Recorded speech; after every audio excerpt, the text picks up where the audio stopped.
Movie के first scene में हम शादी का माहौल देखते हैं। वहाँ सब लोग बहुत ही खुश थे, सब नाच रहे थे। दूसरी तरफ हम हमारी मेन कैरेक्टर जो को देखते हैं। वो अपने घर पर बैठकर अपना काम कर रही थी। उसे अपने फोन पर मैसेज आता है कि सैटरडे को फारूक की मेहंदी है, भूल मत जाना। ऐसा उसने पहले किया था, इसी वजह से उसकी मदर उसे याद दिला रही थी। अब सैटरडे आ चुका था और मैसेज देखते ही जो जल्दी से वहाँ से निकल जाती है। तो लोकेशन पर पहुंच गए। इसकी मदर वहाँ पर बहुत एंजॉय कर रही थी। मदर उसे नोटिस करती है और उसे भी एंजॉय करने के लिए इन्वाइट करती है। बीच में जो आंटी आयशा से मिलती है, जो कि फारूक की मदर थी। दोनों एक दूसरे को ग्रीट करते हैं। जो को यहाँ से निकलना था तो प्रिटेंड करती कि उसे कॉल आ रहा है और थोड़ा सा बाहर आ जाती है। वो वापस आ रही थी तो उसे पेड़ पर बैठा हुआ काज मिलता है। वो जो को कहता है कि क्या तुम्हारा मुझे ऑटोग्राफ मिलेगा। वो दोनों एक दूसरे को ग्रीट करते हैं। जो उसे कहती कि तुम वहाँ पर कर क्या रहे हो। एक्चुअल में दोनों एक दूसरे के बहुत ही अच्छे फ्रेंड्स थे। काज वहाँ ऊपर स्मोक कर रहा था। वहाँ पर एक छोटा सा घर भी बना हुआ था। जो उससे कहती है कि क्या तुम्हारे पेरेंट्स को ये भी नहीं पता कि तुम स्मोक करते हो। काज कहता है कि उन्हें बुरा नहीं लगेगा।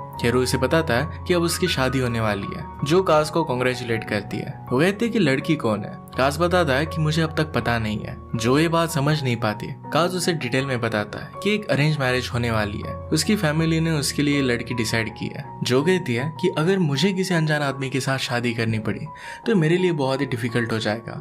काज उसकी इस बात के लिए एग्री करता है। वो उससे पूछता है कि तुम शादी कब करने वाली हो। जो कहता है कि हाल में मेरा कोई भी इरादा नहीं है। मैं खुद के लिए पहले एक परफेक्ट मैच ढूंढना चाहती हूँ। जो की मदर आयशा आंटी को शादी में बुलाने के लिए थैंक यू कहती है। शादी के अरेंजमेंट्स की उन्होंने बहुत तारीफ की। वो अपना सारा एक्सपीरियंस जो को बता रही थी। अगले दिन जो अपने काम पर जाती है। वहाँ पर उसके टीममेट्स अगले प्रोजेक्ट के बारे में डिस्कस कर रहे थे। जो को उसकी टीम इस बार एक अच्छी डॉक्यूमेंट्री बनाने के लिए कहती है। इस पर आइडिया के बारे में वो डिस्कस कर रहे थे। जो कहती है कि ब्रिटेन में चल रहे अरेंज मैरिज के बारे में हम डॉक्यूमेंट्री बना सकते हैं। बाकी लोगों को कुछ भी ये समझ में नहीं आता। जो कहती है कि मेरा एक चाइल्डहुड फ्रेंड है जो पाकिस्तान से है। वो हमारे घर के पास ही रहता है। हम दोनों साथ में ही बड़े हुए हैं। उसकी अब एक अरेंज मैरिज होने वाली है। जो को लग रहा था कि इस अरेंज मैरिज की सिस्टम पर उसे डॉक्यूमेंट्री बनानी चाहिए। उसने उन्हें एक्सप्लेन किया कि पेरेंट्स ही अपने बेटे के लिए एक पार्टनर ढूंढते हैं। इस डॉक्यूमेंट्री को लव कॉन्ट्रैक्टली ये नाम देती है। उसकी सारी टीम इस आइडिया से बहुत ही इम्प्रेस थी। अब जो को इस डॉक्यूमेंट्री के लिए काज को कन्विंस करना था। उसे कॉल करती है पर काज इसके लिए रेडी नहीं था।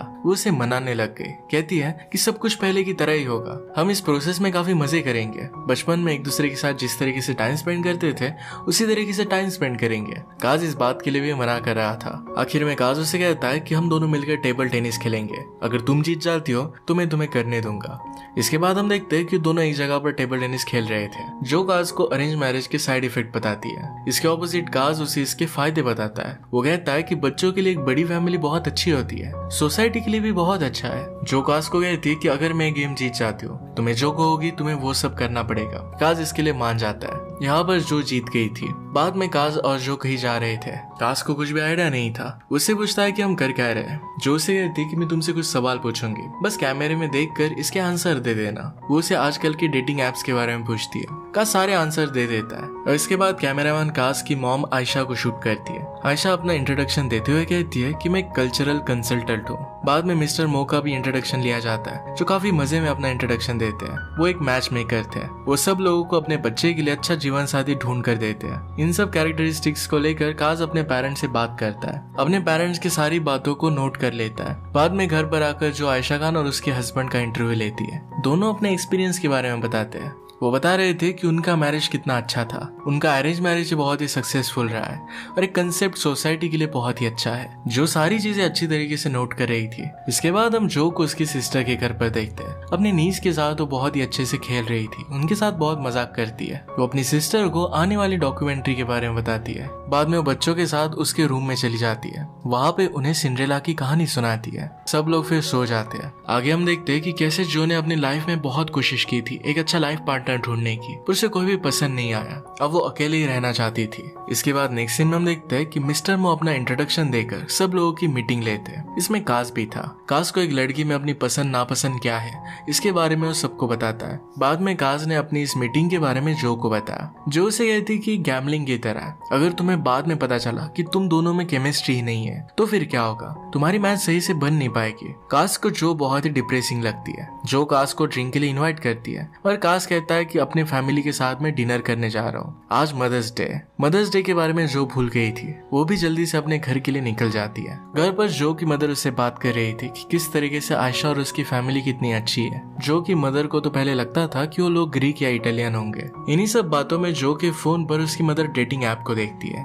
मदर कहती है कि क्या तुम किसी को डेट कर रही हो, क्या मुझे उनसे मिलने के लिए जाना पड़ेगा। जो इसके लिए मना कर देती है। जो की मदर की एज काफी ज्यादा थी और वो कहती है कि तुम्हें जल्दी से एक अच्छे लड़के से शादी करनी पड़ेगी। यही सब बातें करते हुए उनका डॉग किसी चीज को निगल लेता है। जो की मदर उसे डॉक्टर के पास लेकर जाने के लिए कहती है। जो की एक बहुत इंपॉर्टेंट मीटिंग थी और इसी वजह से वो मना कर रही थी। वो दोनों इस बात के बारे में फाइट करने लग गए। पैरेलल में हम काश को उसकी फैमिली के साथ डिनर टेबल पर देखते हैं। शादी की बात हो रही थी। फारूक काश को शादी को लेकर चिढ़ाने लग गया था। काश के पेरेंट्स उसे बताते हैं कि हमने तुम्हारे लिए एक बहुत ही अच्छी लड़की ढूंढ ली है, वो बहुत ही अच्छी और ब्यूटीफुल है, तुम्हें उसके साथ एक बार बात करनी चाहिए। बाद में जो फारूक और उसकी वाइफ का भी इंटरव्यू लेती है। इसमें फारूक और उसकी वाइफ अपने एक्सपीरियंस के बारे में बताते हैं, एक दूसरे की बहुत तारीफ करते हैं। काश फिर रेडी होता है और उस लड़की से वीडियो कॉल पर बात करने के लिए रेडी था। वो एक दूसरे से अपने बारे में, अपनी फैमिली और एजुकेशन के बारे में बात करते हैं। काश की फैमिली भी वीडियो कॉल पर ज्वाइन कर लेती है। इसके बाद लड़की की मदर भी वहां पर आ गई। ये सब काश के लिए बहुत ही अनोइंग था। उसे उस लड़की से बात करनी थी। आगे हम देखते हैं कि जो अपने डॉग को लेकर वेट हॉस्पिटल में गई थी, वहां से आते वक्त तो एक कंसल्टेंट के पास जाती है। उसे आगे चलकर प्रॉब्लम ना हो और इसी वजह से अपने ओवरी एग को फ्रीज करना चाहती थी। कंसल्टेंट उसे बताती है कि अगर तुम एग को फ्रीज करोगे तो फिर से बर्थ होने के चांसेस कम हो जाते हैं। तुम्हें एम्ब्रियो को फ्रीज करना चाहिए। इसके लिए जो को किस आदमी के साथ बच्चे चाहिए ये डिसाइड करना था, पर अब तक उसने किसी भी लड़के को पसंद नहीं किया था, तो इसके लिए बहुत ही हार्ड था। ये जब वो बात कर रहे थे तभी जो को उसकी सिस्टर का कॉल आता है। तो उसके घर पर जाती है। सिस्टर उसे बताती है कि मेरा हस्बैंड मुझ पर चीट कर रहा है। ये उनके बच्चों के लिए बहुत ही बुरा था। इसके बाद हम जो को एक पार्टी में देखते हैं। वहाँ पर एक लड़के के साथ वो इंटीमेट हो जाती है।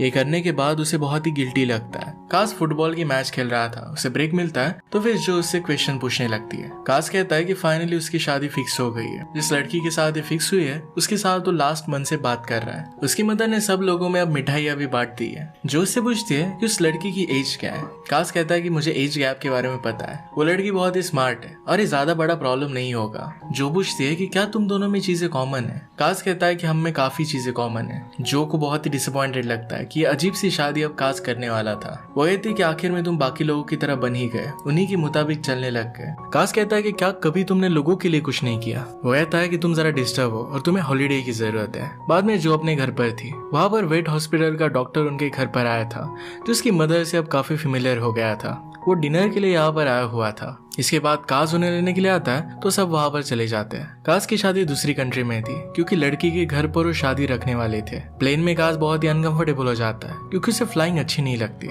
इसके बाद सब लोग अपनी डेस्टिनेशन पर पहुंच जाते हैं। इसके बाद जो काश की ग्रैंड मदर की इंटरव्यू लेती है। एक्चुअल में ग्रैंड मदर की लव मैरिज थी। काश की मदर ये सब ट्रांसलेशन कर उसे बताती है। इसके बाद वो काश और उसकी होने वाली वाइफ का भी इंटरव्यू लेती है। यहाँ पास में एक बहुत बड़ा बाजार था। काश और जो वहाँ पर जाते हैं और शॉपिंग करते हैं। रात में काश की मेहंदी सेरेमनी थी। जो इसके बारे में उससे पूछती है तो काश सब कुछ उसे डिटेल में समझाता है। वहाँ पर एक शॉप पर जो को एक नेकलेस पसंद आता है। काश उसके लिए बाय कर देता है। इसके बाद वो कॉफी लेने के लिए गए। वहाँ का वेटर उन्हें हस्बैंड वाइफ समझता है। काश उससे बताता है कि हम सिर्फ फ्रेंड्स हैं। जो काश को अपनी पर्सनल बातें कैमरे में कहने के लिए फोर्स कर रही थी, जो नहीं कहना चाहता था। वो उसे बोलने के लिए उकसा रही थी तो फिर काश मुसलमानों पर होने वाले भेदभाव के बारे में बोलने लग गया। जो तुरंत कैमरा बंद कर देती है, कहती कि डॉक्यूमेंट्री का टॉपिक बहुत अलग है। अब रात में मेहंदी का फंक्शन है। वहाँ पर उसकी होने वाली वाइफ मेमोना भी आई हुई थी। वो बहुत ही ब्यूटीफुल लग रही थी। सब रस्में बहुत ही अच्छे से होती है। सारे मोमेंट्स को जो अच्छे से कैप्चर करती है। इसके बाद मेमोना काश को अपने फ्रेंड से मिलवाती है। सब लोग मिलकर डांस करते हैं। मेमोना भी इस सब को बहुत एंजॉय कर रही थी। काश को ये सारी चीजें उतनी ज्यादा पसंद नहीं आती और फिर वो जरा बाहर आ जाता है। जो भी उसके साथ आई, वो एक जगह पर पहुंचते जहाँ पर सब लोग गाना गा रहे थे। एक फोक सॉन्ग था। काश सारी चीजों को जो को इंट्रोड्यूस करता है। इसके बाद जब वो घर जा रहे थे तो जो उसे कहना चाहती थी कि ये शादी मत करो। वो उसे प्यार करती थी पर वो कह नहीं पाती। वो घर पहुंचते हैं और दोनों अपनी दिल की बात टाइप करने के लिए लेते हैं पर वो कुछ भी सेंड नहीं कर पाते। इसके बाद हम देखते हैं जो काश का एक इंटरव्यू लेने के लिए आती है क्योंकि अब मेमोना और कास की शादी हो गई थी। दोनों अपने एक्सपीरियंस बताते हैं। कैमरा ऑफ कर जो कास को कहती है कि मुझे ये सब ठीक नहीं लग रहा, तुम सब लोग मिलकर कुछ प्रिटेंड कर रहे हो, तुम रियल तरीके से बिहेव नहीं कर रहे। इस बात की वजह से दोनों में लड़ाई हो जाती है। इसके बाद हम देखते हैं कि जो की डॉक्यूमेंट्री कंप्लीट हो गई थी, सब लोगों को थिएटर में वो दिखा रही थी। इन सारी चीजों के बीच में उसकी मॉम ने उसके लिए एक अच्छा लड़का देखा था और उसे वो डेट कर रही थी। जब सब लोग डॉक्यूमेंट्री देख रहे थे तो जो वहां से बाहर आ जाती है। वहां पर जिसे वो डेट कर रही थी वो लड़का आ जाता है। वो लड़का जो से कहता है कि तुम मेरे लिए एक ड्रीम की तरह हो। जब से मैं छोटा था तब तुम्हारी जैसी लड़की के साथ मैं शादी करना चाहता था। तुम मेरे लिए फर्स्ट प्रायोरिटी हो, पर मैं हमेशा तुम्हारे लिए प्लान बी रहूंगा। मैं तुम्हारा प्लान बी बनकर नहीं जी सकता। और इसी वजह से उसके साथ अब वो ब्रेकअप कर रहा था। जो कहती है कि मैं मेरी मदर को क्या कहूंगी। वो लड़का कहता है कि सच बता देना। और इसके बाद वो वहां से चला जाता है। उसकी डॉक्यूमेंट्री थिएटर में खत्म होती है और सब लोग बाहर आते हैं। काज इस डॉक्यूमेंट्री से नाराज था। वो कहता है कि मेरी सारी पर्सनल चीजें तुमने इसमें डाल दी है।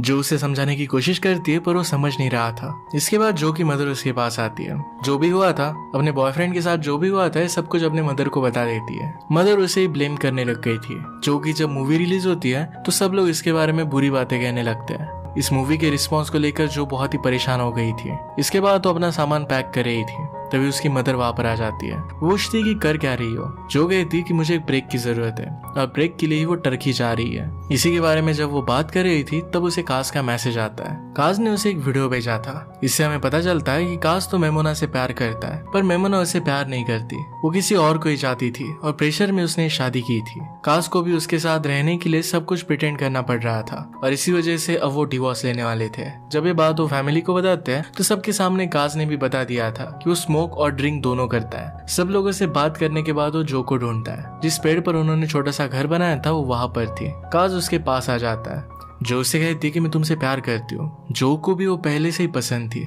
और वो भी इसे एक्सेप्ट करता है। इसके बाद दोनों किस कर लेते हैं। अब ये दोनों हमेशा साथ रहने का डिसाइड करते हैं। इसी के साथ ये मूवी एंड हो जाती है। अगर आपको एक्सप्लेनेशन अच्छा लगता है तो प्लीज लाइक और कमेंट जरूर कर दीजिएगा। मैं बहुत सारी मूवीज लेकर आता रहता हूँ, तो प्लीज इस चैनल को सब्सक्राइब कर दीजिए और बेल नोटिफिकेशन आइकॉन दबाना मत भूलिएगा। हम फिर से मिलेंगे और एक नई मूवी के साथ। तब तक के लिए थैंक यू और आप अपने आप का ख्याल रखिए।